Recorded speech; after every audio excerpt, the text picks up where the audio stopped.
കൊച്ചിയിൽ ലംബോർഗിനി എന്ന് പറയുന്ന ബ്രാൻഡിനെ കൊച്ചിയിൽ ഒരു പ്രോജക്റ്റ് ബ്രാൻഡ് ചെയ്യിക്കാൻ വേണ്ടി ശ്രമിച്ചപ്പോൾ അവർ പറഞ്ഞതെന്ന് വെച്ചാൽ കൊച്ചിയുടെ ഒരു ചെക്ക് ലിസ്റ്റ് ഉണ്ട് അവരുടെ. ആ ചെക്ക് ലിസ്റ്റിലെ മുഴുവൻ ബോക്സുകളിലും ടിക്ക് വീണാലേ ആ ബ്രാൻഡ് ഇങ്ങോട്ടേക്ക് വരുള്ളൂ. വേൾഡിലെ മികച്ച ബ്രാൻഡുകൾക്കെല്ലാം അങ്ങനെ ഒരു ചെക്ക് ലിസ്റ്റ് ഉണ്ട്. സിമിലർലി കോഴിക്കോട് ഞങ്ങൾ ഈ ലംബോർഗിനെ കൊണ്ടുവരാൻ ശ്രമിച്ചപ്പോൾ അത്തരം ബോക്സ് ടിക്ക് വീണപ്പോൾ കൊച്ചിയിൽ വീണതിന്റെ പകുതി പോലും ടിക്ക് കോഴിക്കോട് വീണില്ല.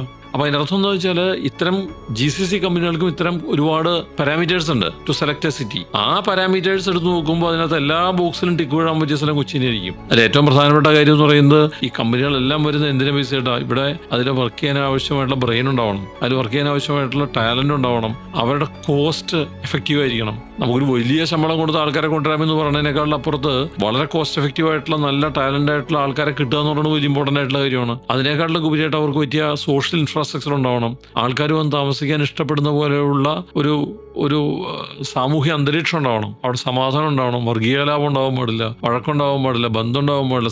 ബന്ധും സമരങ്ങളൊക്കെ നമ്മൾ മറന്നുപോയില്ലേ? ശരിയല്ലേ? അപ്പോൾ ഈ ഇൻഫ്രാസ്ട്രക്ചർ എന്ന് പറയുന്നത് അല്ലെങ്കിൽ ഒരു GCC കമ്പനി ഇവിടെ വരണം എന്ന് പറയുമ്പോൾ നമ്മൾ കണക്കാക്കേണ്ട ഒരുപാട് പാരാമീറ്റേഴ്സിൽ ചില പാരാമീറ്റേഴ്സാണ് നമ്മൾ സൂചിപ്പിച്ചത്.